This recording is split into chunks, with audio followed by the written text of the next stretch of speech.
Então, eu queria começar com vocês. A gente tem olhares aqui de produtoras, de clientes, de consultorias, de empresas especializadas. Quase todo mundo aqui também passou por agências. Então, eu queria entender, na visão de vocês, como está a questão de retenção e desenvolvimento de talentos hoje. Qual é o desafio central e qual é o panorama que vocês conseguem trazer para cá, começando por você, Regiane. Já que você está aqui na minha ordem, para não perder o fio da meada, a gente vai até o final.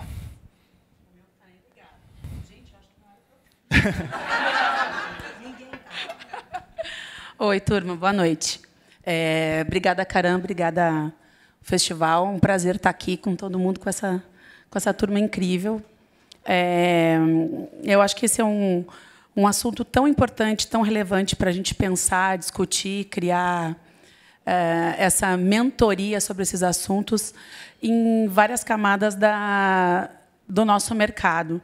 Eu acho que, particularmente, o que eu poderia contribuir, ou tentar fazer com que a gente pensasse um pouquinho também, é que a gente tem conversado sobre o tema não só criar novos talentos. Vocês que estão chegando aqui, né, na indústria, muitos jovens aqui que a gente está vendo também, muitas pessoas experientes, e como a gente conseguir traduzir a juventude, criatividade e novos talentos para que eles continuem no mercado e que não seja só um sopro. A gente conversa muito isso na nossa indústria, particularmente no nosso dia a dia, e é uma preocupação fundamental para que a gente tenha o futuro da comunicação bem integrado. Eu acho que eu sei que em empresas, né, Maísa, a gente tem multinacionais. Não sei se é um outro tipo de olhar para essa retenção e criação de talentos. Até queria escutar depois um pouquinho. Mas fica esse olhar aqui de atenção também às experiências que vocês trazem e que não seja passageiro. Acho esse tema importante. Não, sem dúvida. Acho que, inclusive, como a gente está falando também corporativamente, é importante a gente lembrar que a gente tem aqui O2 Filmes, a gente tem Barry Company, a gente tem Kraft Heinz, a gente tem Indica uma Preta. Então, a gente está falando de olhares muito complementares nesse sentido, e é importante a gente entender como, se existe uma similaridade de olhares, o que cada um pode aprender com o outro para a gente evoluir cada vez mais, e como está esse panorama. Complementando esse núcleo agências, Rê, por favor, como é que está essa questão da Barry? Produtoras, né? Bom, boa exato, noite. Produtoras. Eu pensei muito, né, uma pauta que a gente realmente discute constantemente. E o meu maior pensamento, assim, que eu queria dividir essa noite é que, assim, eu me emociono, tá, gente? Sou bem boba, assim. É porque eu acho que é um projeto. É um projeto. Quando a gente opta por estar junto de um talento, ou a gente também, como produtora, tendo o nosso talento, a gente tem que acreditar no projeto, a gente tem que dar a mão, e essa mão ela demora para se firmar, para todo mundo se conhecer, para se apresentar, para construir, para ressignificar, muitas vezes, talentos que já viveram uma jornada e querem viver outras. Mas, para que não seja fugaz, a gente tem que tratar como projeto. Porque, se não for um projeto, é um impulsionamento de talento. E também está correto, não acho errado impulsionar. Mas o mercado está sempre procurando, né, novos talentos, quem que está na moda, quem que vai chegar, quem que é o nome, é a nossa vida. Como que a gente faz para tratar isso como um projeto? Acho que é essa reflexão que eu trago. Porque, se ele não for um projeto de 2, 3, 5 mãos, 10 mãos, que é o que acontece dentro de uma produtora, ele se torna um impulsionamento. E aí a gente não vive aquela jornada, a gente impulsiona aquela jornada. Então, eu tenho buscado entender onde estão esses projetos, como que a gente quer viver um projeto juntos. Então, acho que é um pouco a minha reflexão dessa pauta, para que ele seja longevo, assim, para todo mundo que se envolve na hora que a gente decide dar a mão. E aí, queria ouvir também os outros lados, né, das mentorias e das marcas, como que isso se apresenta com talentos dentro da estrutura de vocês. Não, perfeito. Acho que muita gente vai ter a curiosidade de olhar para o lado do cliente, mas e você estava na área de marketing, hoje está mais na área de comunicação e pessoas, e etc. Nessa migração, você falou muito para o nosso mercado em si, agora você está falando de pessoas como um todo, você está falando de uma empresa gigantesca que tem pessoas de todos os talentos possíveis, os setores diferentes. Como é que vocês estão tratando isso dentro de uma empresa como a Kraft Heinz? Eu acho que começa com a palavra em si já é incômoda, né? Quando a gente fala de retenção, tipo, quem quer ser retido, no final das contas? Assim, já é uma coisa estranha. Assim. Então, eu acho que a gente tem revisto muito essa ideia de reter pessoas. E aí acho que tem duas frentes. Assim, uma frente que é mais poética da coisa, talvez, que é como que você constrói um ambiente onde as pessoas, de fato, queiram estar, onde é um ambiente em que as pessoas encontrem um propósito.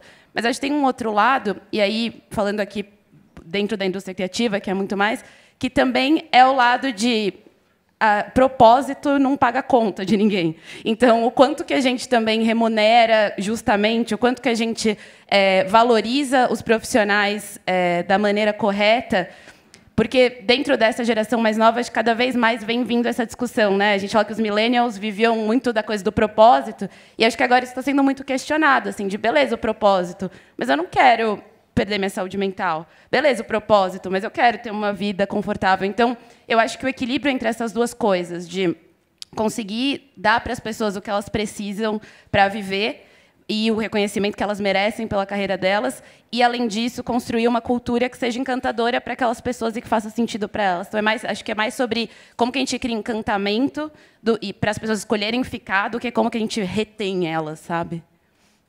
Sem dúvida. Dani, Indique está no meio do caminho aí, né? Então, vocês estão entendendo esses talentos, tentando levar para as empresas, entendendo o que as pessoas precisam para se desenvolver nesse sentido. Então, qual é o momento atual do Indique trabalhando com esses talentos no sentido de trabalhar esse talento para ser mais efetivo, para ser mais interessante, para as empresas entenderem que eles estão disponíveis? Como é que vocês estão trabalhando nesse sentido? Boa pergunta. Primeiramente, boa noite, caramba, boa noite às minhas colegas de mesa, todo mundo que está aqui com a gente. Realmente, um horário muito desafiador, o último aí, então obrigada por estarem aqui com a gente. A Indique Uma Preta é uma consultoria que conecta a comunidade negra ao mercado de trabalho.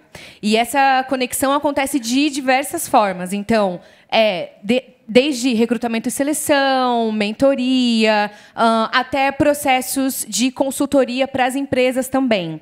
Então, dentro da Indique Uma Preta, a gente tem uma estrutura de consultoria, onde a gente trabalha a conscientização, pesquisa, desenvolvimento organizacional para as empresas, porque a gente entende que as empresas também precisam ser desenvolvidas quando o assunto é diversidade e inclusão. E, de outro lado, a gente tem o trabalho e desenvolvimento de comunidade, né? Então, muitas vezes, quando a gente fala de diversidade e inclusão ou de grupos historicamente minorizados, as pessoas têm uma ideia de que são essas pessoas que precisam ser desenvolvidas, ajudadas, mentoradas, quando, na verdade, o mercado também precisa se entender num lugar de aprendizado, porque a gente falou bastante aqui, né, como é que a gente retém essas pessoas, como é que a gente muda a forma de trabalhar.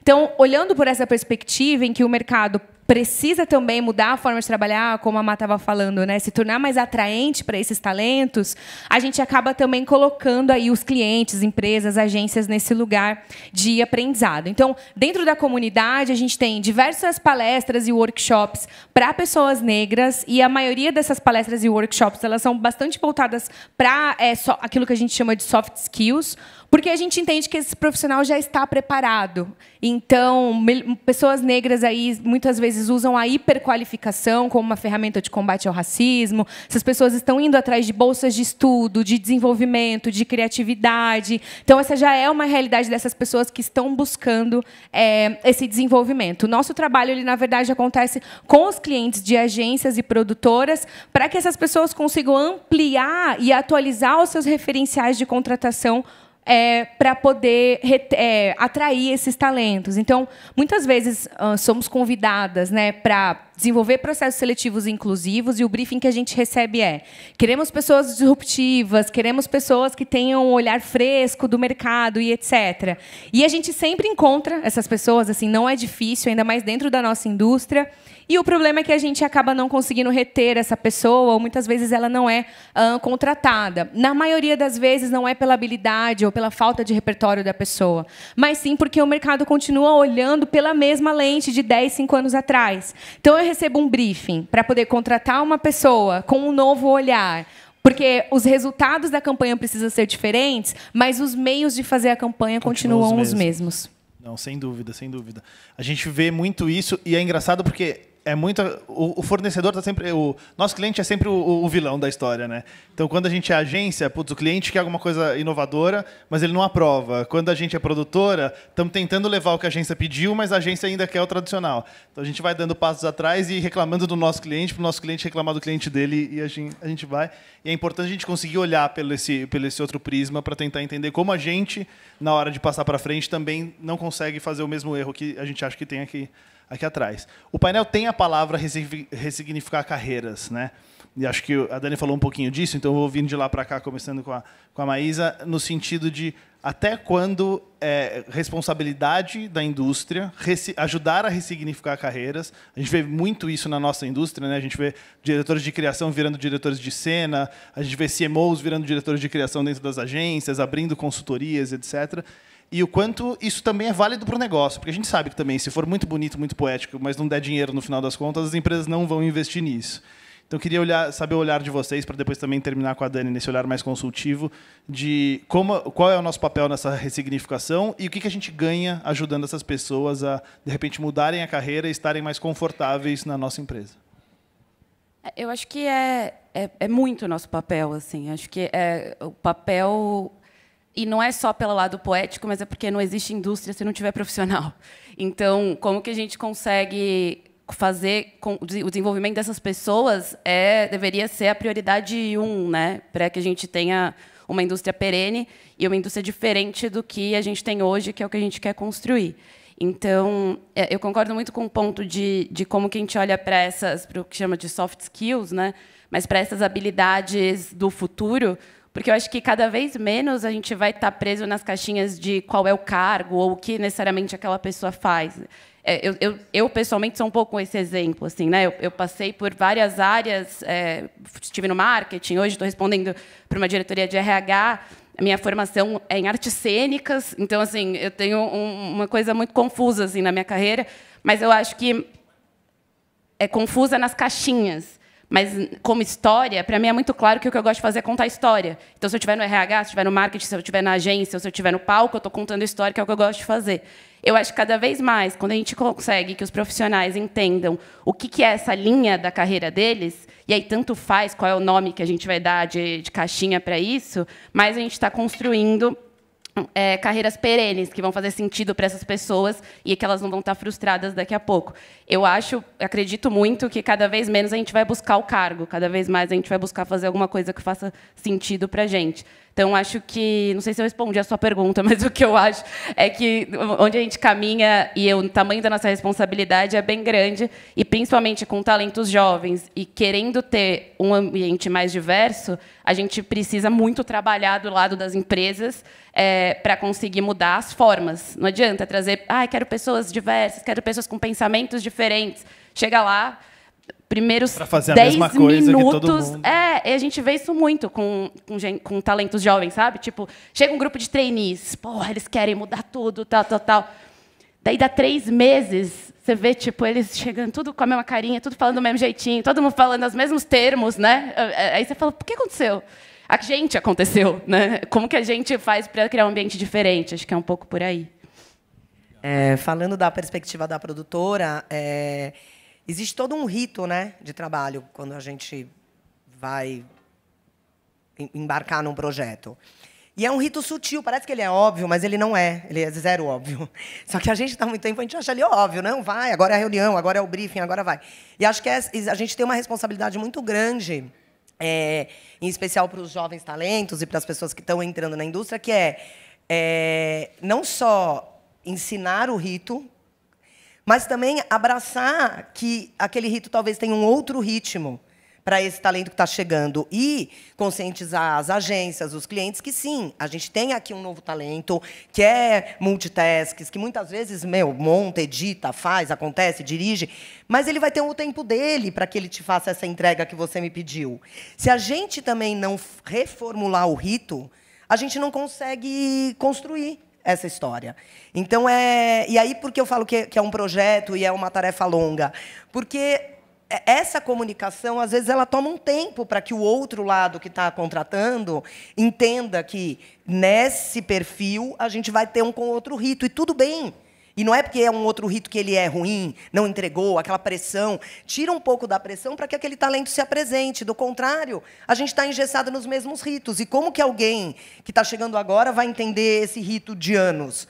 Então, uma responsabilidade muito grande da produtora abraçar a causa e poder conscientizar todos os envolvidos que a gente precisa mudar o ritmo do rito.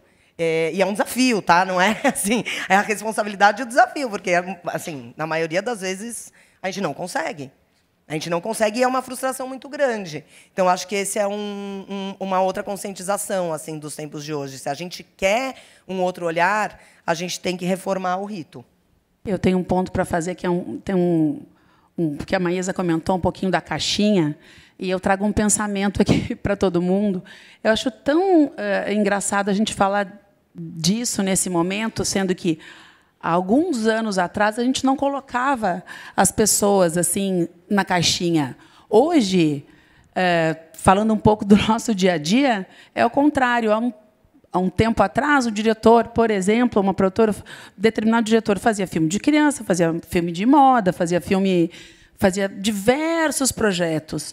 Hoje, a gente cada vez mais, mesmo com toda essa turma jovem chegando, tentando tirar da caixinha, como você colocou. Hoje o diretor que faz criança, só faz criança. A diretora que trabalha... Eu acho estranho, acho que a gente vive aqui no nosso dia a dia. Limitante, né? Muito limitante. Está aqui Marquinhos, Ive, Cris, tem uma turma aqui, Valéria, que deve pedir todo dia. Eu acho isso muito estranho e trago esse pensamento aqui para a gente tentar reformular. Por que não ressignificar uma carreira, não só de um diretor, obviamente, mas de todo o processo de um atendimento que vira diretor, que a gente já passou por isso. Eu só queria trazer esse pensamento que o rito ou a caixinha, como a Maísa colocou, que a gente tente trazer de novo isso para o dia a dia, porque fica chato, né, gente? Chega uma hora que você quer fazer outras coisas, você gostaria, você vê tanta informação hoje com a quantidade de informação que a gente recebe, por que não tentar fazer outras coisas? Mas eu vejo um movimento contrário. Não sei vocês, até queria escutar. A resgatar a liberdade de contar histórias, né? Que foi o que você colocou. Como que se resgata a liberdade de contar história fora das caixas? Assim, é legal mesmo. Mas é que acho que só uma coisa dentro disso que me veio, que é a contramão do que a gente está falando sempre, que é achar o nicho. É sempre você tem que achar um nicho, aí você fica naquele nicho. Exatamente. Qual é a contramão disso, né? E a gente está o tempo inteiro no nicho. E muitas vezes a gente sofre isso, porque a gente quer tentar tirar do nicho. Não, mas você tem uma excelência nisso, mas eu quero tentar provar que eu também consigo, ou tentarei fazer outra coisa. Isso a gente ouve muito, né? Tanto na parte criativa, mais para agência, mas principalmente de produtora, né? Mas por que você quer fazer filme que não é de carro? Você é o melhor diretor de filme de carro. Por que você vai fazer outra coisa? Porque eu quero me oxigenar, porque eu quero trabalhar minha criatividade. E talvez nesse caso até a gente não fale só de ressignificar a carreira das pessoas, mas as funções, né? Então, o que um diretor de criação faz exatamente? Por que ele não pode ser o redator daquela campanha? Por que um diretor de cena precisa ter o nicho dele especificamente? Por que a produtora executiva não pode ser criativa? Mas isso, gente. Hoje a gente vive tantas siglas, Quando eu vejo aquele monte de si, eu não me venha com a tradução, porque, por favor, hoje está complicado. Então... E só o C especificamente pode significar tanta coisa. Chique. Se leva. É um perigo. A gente, obviamente, quando a gente fala de talentos, e principalmente dessa questão de retenção, a parte da mentoria que a gente também vai entrar, existe uma questão geracional muito importante, né? A gente vê, e pelo menos em pesquisas, dizem que geração Z não quer ter posições de liderança necessariamente, privilegia muito mais tempo livre do que necessariamente o dinheiro, se você estiver preso a uma função muito extenuante, etc.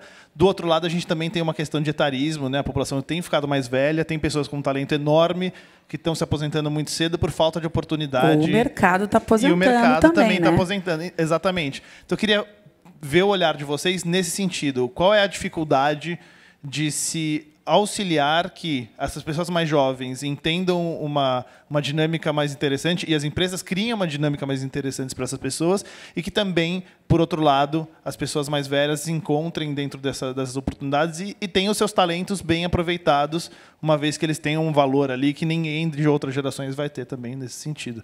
Como é que isso funciona, por exemplo, para vocês no Indica uma Preta, uma vez que não tem uma questão geracional, né? Tem um recorte muito mais racial, mas eu imagino que vocês trabalhem com pessoas de todas as gerações.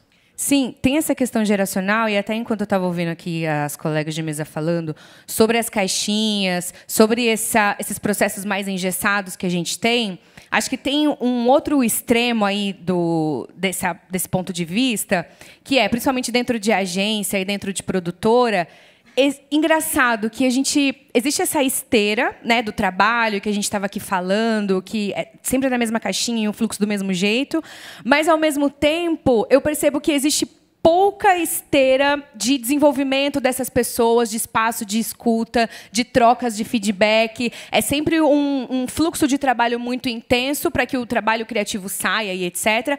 Mas a gente não consegue incorporar o escopo do desenvolvimento, da escuta, do one-on-one, do feedback, dentro desses processos mais, entre aspas, engessados também. Então, eu acho que existe uma oportunidade da gente utilizar dessas agendas, da intencionalidade da conversa, para a gente abrir espaços de diálogo com essas pessoas, para entender, no final do dia, o que elas querem, né? Como elas gostam de trabalhar. A gente, na Indica uma Preta, já foi chamada por lideranças e, nesse caso específico, por uma agência de publicidade, porque a gestora não conseguia dar um feedback, não conseguia conversar com a liderada dela, que era uma pessoa de um recorte específico diferente do dela. E eu acho que isso é muito grave. Assim, a gente fala a mesma língua, todos vivemos no mesmo país, e você não consegue estabelecer uma conversa com a outra pessoa, porque ela mora num bairro diferente que você, porque ela é diferente de você, e eu acho que com a questão geracional é a mesma coisa.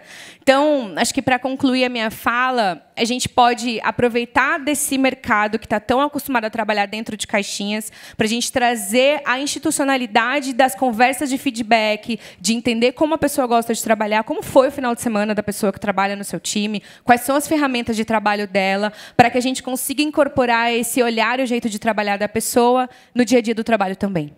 Mas aí eu tenho também um ponto que eu acho incrível que tu comentou, mas os timings que a gente está vivendo hoje é uma velocidade muito... exatamente quando a gente diz é importante errar, ou não errar, mas testar, vamos. Aqui a gente chegou num caminho interessante, não acho que não ficou bom, vamos voltar. Então, a pressão que se vive hoje em dia sobre o não errar, ou essas tentativas, eu acho que percorrem um pouco desse trajeto que tu comentou, que pode ser esse um ponto importante para tentar. Que o medo de errar não pode paralisar a gente, né? E qual que é o meio do caminho para a gente? Mas eu acho que a gente está aqui para justamente refletir sobre isso. Pode ser um ponto. Sem dúvida. Antes de ouvir a Maísa, eu quero aproveitar. A Kelly Castilho estava com uma questão de logística e chegou. Então, por favor, Kelly, junte-se a nós. Oi, Kelly. Boa noite. Obrigada a todos. Me desculpe, gente. Realmente fazia questão de estar aqui, mas hoje não sei por quê. Os astros, vamos dizer assim, não colaboraram tanto para que eu chegasse pontualmente como eu estava prevendo. Apesar de eu não ser virginiana ou britânica, mas eu costumo cumprir com o meu compromisso. Então, eu vim do Rio, deixei o meu filhinho lá, num campeonato de esgrima, vim para cá correndo, e aí, infelizmente, não ajudou tanto para que eu chegasse aqui um pouco antes. Então, obrigada. Vai dar certo, vai dar certo. É isso aí. Muito bem. Mas a sua visão, por favor, dessa questão das gerações, de como vocês trabalham isso hoje, por exemplo, lá na Kraft Heinz. O que a gente faz, a gente tem todo o nosso processo de liderança, ele é muito para a gente sair um pouco dessa coisa muito em si mesmada que a gente tem como líder, e acho que todo mundo tem um pouco. E aí, quando a gente fala dessas novas gerações e que a gente fica frustrado de que eles não querem ser a gente, é meio que por aí, sabe assim? Tipo, a nossa frustração é, putz, eles não querem... por que essa pessoa não quer fazer exatamente o caminho que eu fiz? Eu sou tão ótimo. Tipo, talvez não seja, né? Talvez ele não queira ser você. E está tudo certo, né? Então, eu acho que quanto mais a gente consegue sair do altarzinho ali do líder e achar que mentorar o outro, é fazer o outro virar você, e entender que as carreiras do futuro elas vão ter outros caminhos, eu acho que a gente consegue construir um desenvolvimento mais interessante para essas pessoas, assim. Então, quando eu penso muito nisso, quando falam, a geração Z não quer ser líder, talvez porque o referencial de o que é ser um líder que a gente deixou não seja o ideal mesmo. Né? Tipo, quantas horas a gente gasta no trabalho, quantas vezes são os nossos irmãos, filhos, sobrinhos que viram a gente vivendo de uma maneira que talvez eles falem, pô, acho que eu não quero isso. Isso eu não quero para mim. Então, como que a gente também sai do olhar para si mesmo e se propõe a dizer, tá, mas então qual é a tua carreira? Tipo, o que você quer? O que é valor para você? E eu acho que a gente vai ter que aceitar. Eu acho que não tem muito caminho, sabe? A gente aceitar que o valor do outro é diferente do nosso. Para mim pode ser legal viver desse jeito, pode ser porque para a pessoa não. E a gente vai ter que encontrar esse meio termo, que é o que você estava falando também. Do lado das produtoras, eu acho, sinceramente, que há uma questão mais delicada ainda, principalmente nessa questão geracional para as produtoras, porque quando a gente fala, principalmente do trabalho de um diretor de cena, por exemplo, é uma coisa que flerta muito próximo ao trabalho artístico. E a visão do artista em relação ao seu próprio trabalho é muito, às vezes, antagônica até com a visão do profissional que precisa entregar um trabalho para alguma coisa. E essa geração me parece também muito certa do que quer e de como quer as coisas. Então, como vocês trabalham nessa questão para dar o direcionamento, para dar a mentoria, para ensinar o que é a questão de o seu olhar artístico a favor de uma marca, a favor de um negócio e conseguir ajudá-los a se desenvolver sem matar o que eles têm de melhor, que é a essência, que é um olhar diferenciado e a conversa com a própria geração. Eu estou vivendo uma experiência muito rica, que são os jovens diretores hoje da Moonreich, da Barry. E a riqueza deles está porque eles trabalham de forma mais coletiva. E talvez eu acho que é para não ter essa opressão da pressão. Porque a pressão está aí, a pressão está no WhatsApp, gente, está na velocidade 2.0, é uma loucura, a gente vive isso. E está sendo muito inspirador, assim. Então, eu estou tendo uma experiência rica, porque eles entendem que é uma encomenda, embora queiram contribuir e apresentar seu lado artístico, mas eu acho que, ao trabalharem em coletivo, eles aliviam suas dores, sabe? E está sendo muito rico. Eu estou aprendendo pra caramba. Muitas vezes eles dizem, falam, pô, recorrer aqui. Não, irmãos, vocês que estão aqui para mim, não sou eu que estou aí, não. Porque eu estou aprendendo muito. E, ao outro lado, que a gente falou, né, das pessoas mais experientes, que também na Barry a gente tem um grupo em especial de executivos que, cara, é muito experiente. E aí também essa troca ela está sendo cada dia mais rica, porque a gente aprende pra caramba. E a gente está se colocando nesse lugar de a gente não deixar de olhar para a experiência, mas abrir o espaço para receber aquilo que... E tem uma galera muito jovem lá, que essa galera jovem tem para nos dar. E está sendo lindíssimo, e eu vejo neles a questão do coletivo. O que eu vejo é eles se apoiando para que essas entregas cumpram com os seus talentos e com os seus desejos, mas de uma forma um pouco mais suave. É isso que é muito particular, mas eu estou vivendo isso e está sendo muito rico, muito gratificante. Eu acho que a gente está falando aqui um pouquinho de coletividade, né? De tentar abraçar os desejos, as frustrações de ambas as gerações.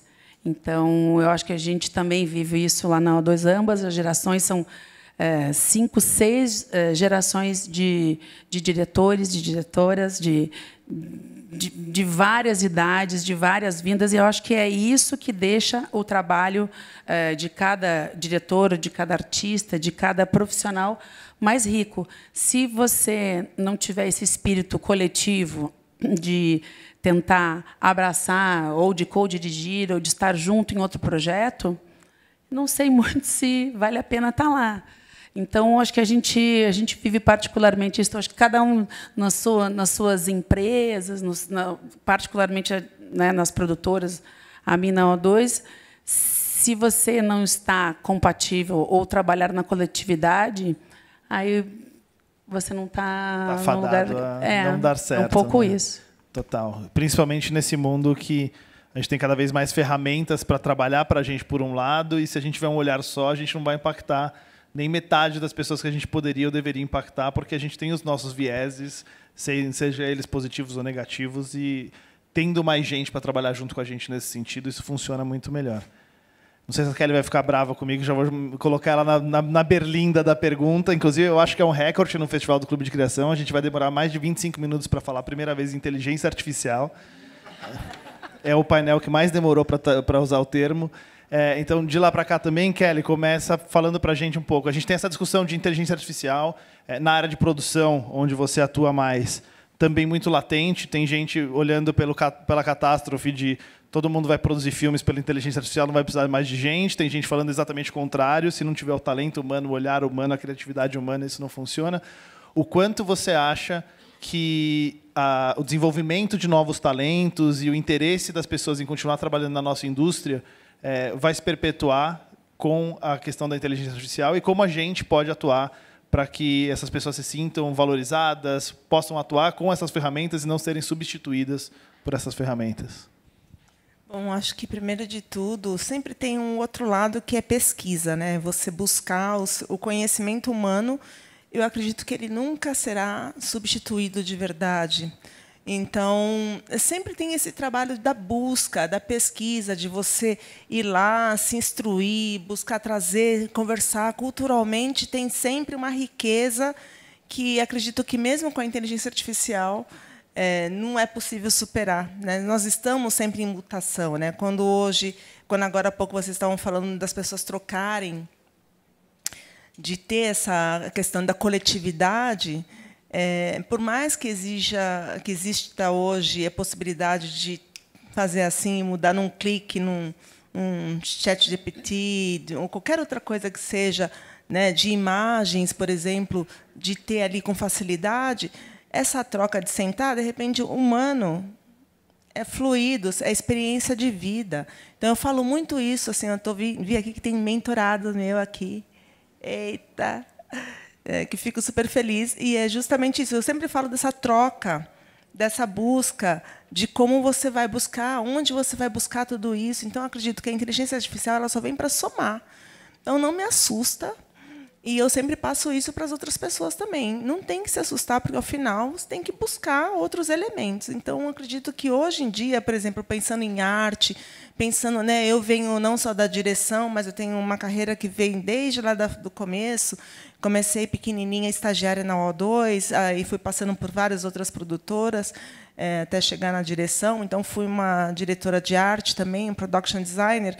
E quando eu penso hoje, né, no começo, todo mundo, mas vai substituir tudo, né? Tudo que eu quero eu coloco ali num piscar de olhos. Mas não é bem assim. Porque quando você pensa na experiência de vida que você tem para criar ali um cenário, né, na própria Globo, onde eu estive também como head, eu presenciei uma série maravilhosa que chama Filhas de Eva. E quando a gente estava falando de criar um cenário que era perto da lagoa, todo lindo, acho que era Botafogo, e era aquela coisa maravilhosa, e resolveram que ia ser feito com um painel de LED, porque, afinal, não poderia ter dinheiro, não tinha dinheiro para a gente alugar um belo apartamento com aquela vista que a gente queria para fazer aquela série ali, que seriam tempos e tempos, meses e meses. Olha, gente, funcionou de uma forma tão bacana, porque as outras partes, a cenografia em si, se complementou com o que chegou depois. E ficou fantástico. E todo mundo achou aquilo incrível. Mas não era só simplesmente ir lá, tirar uma foto do lugar e fazer um carrinho andar e colocar aquele painel. Teve alguém que lembrou como funcionava, como era aquilo naquela época, que era assim, que era assado. Tudo, sabe, pensado de uma forma que, antes da tecnologia chegar, tinham seres humanos culturalmente muito enriquecidos que trouxeram seus conhecimentos para que aquilo funcionasse. Então, eu acredito que faz parte disso. A inteligência artificial ela só está para somar. Eu acredito muito nisso. Tá? Não está para nos assustar. E, sim, se a possibilidade da pessoa buscar um pouco mais, ler um pouco mais, trocar com as outras pessoas a respeito desse tema, faz parte. É isso, é a nossa evolução, é o nosso conhecimento. A gente tem que trocar. Então, eu faço questão de sempre impulsionar as pessoas nessa direção. Acho que quem trabalha comigo, ou quem já trabalhou comigo, ou é meu parceiro, minha parceira, sabe que eu sou assim. colocam todo mundo, não, para cima, bora, vamos fazer assim. Não sei, vamos buscar, vamos falar.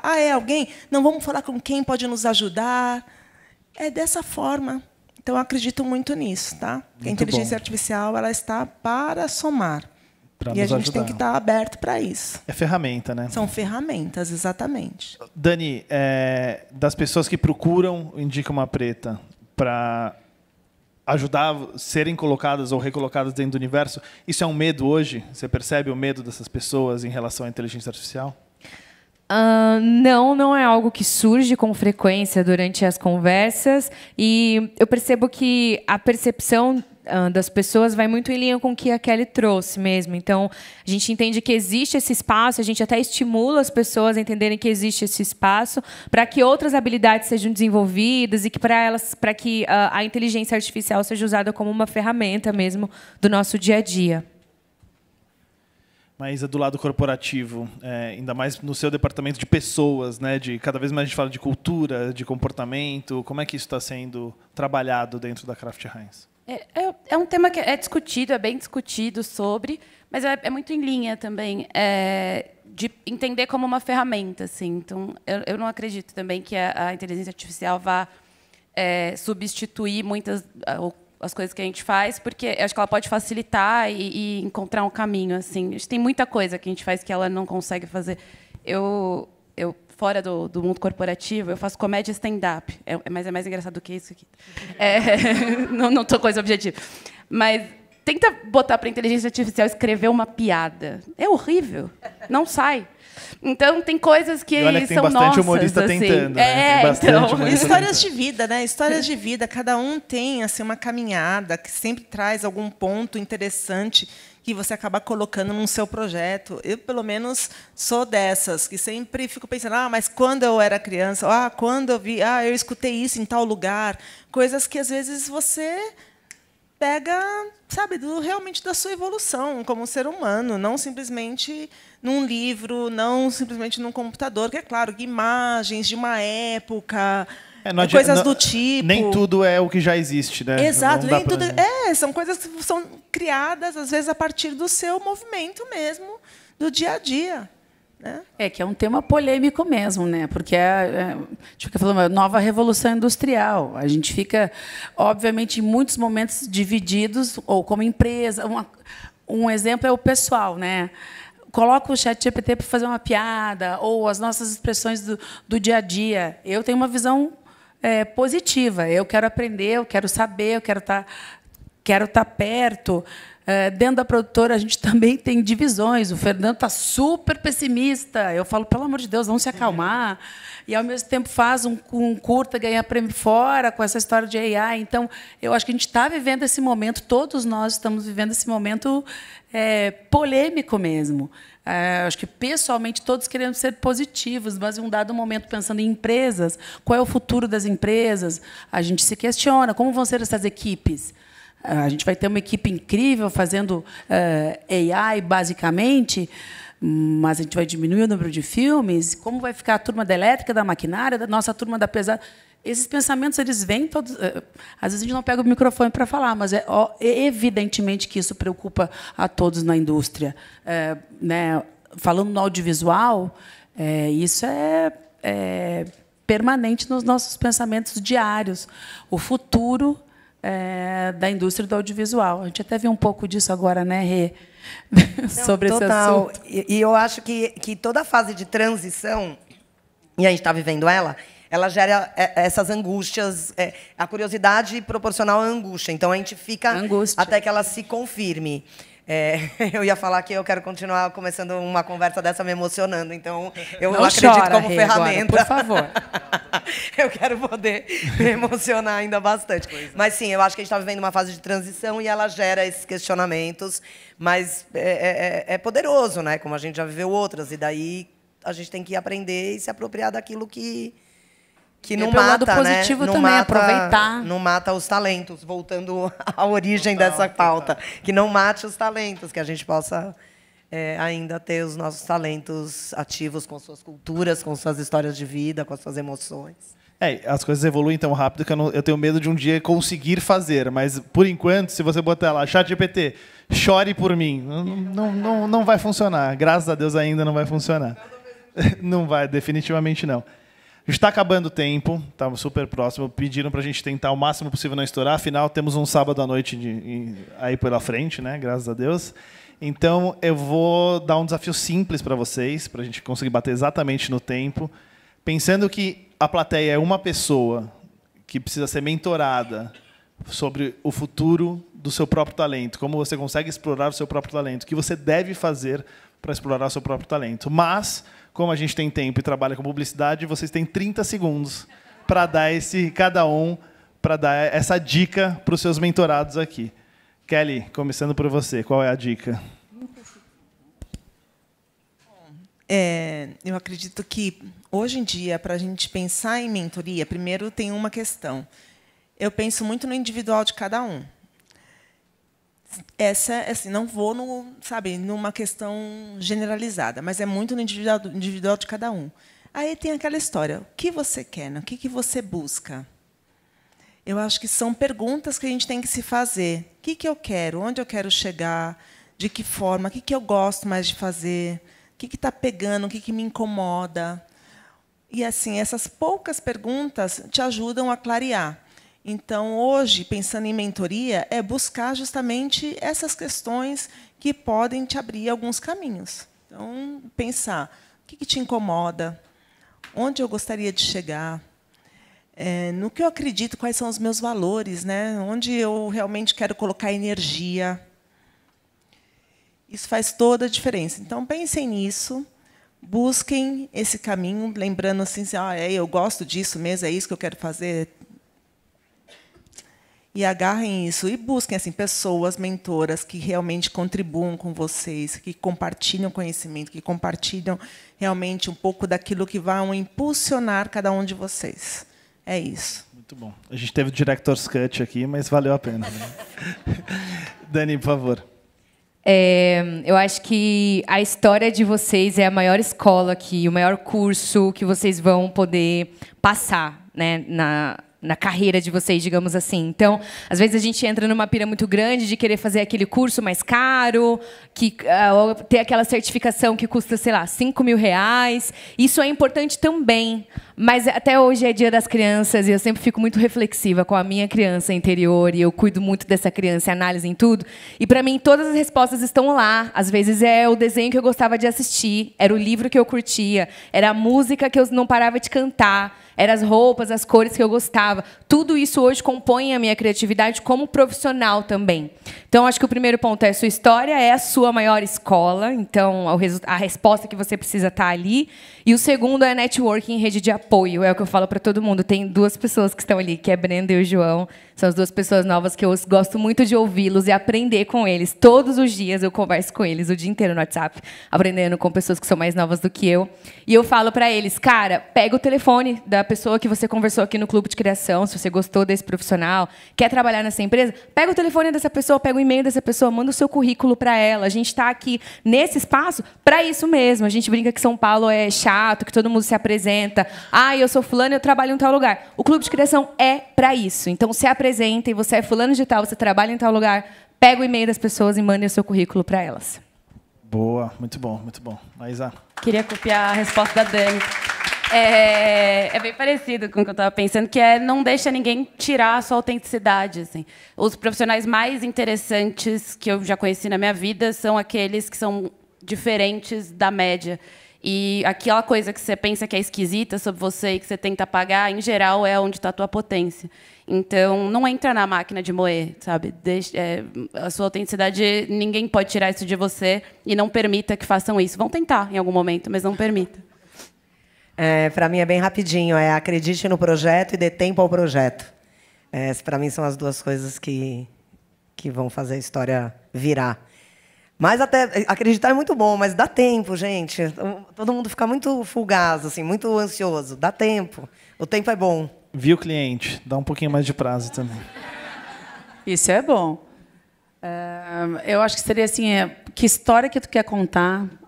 Acredite que você tem potência para contar essa história E a gente vai usar aqui a nossa competência com networking, com experiência, e você vai conseguir contar a tua história. Por mais mentores assim, menos coaches. Valeu, gente.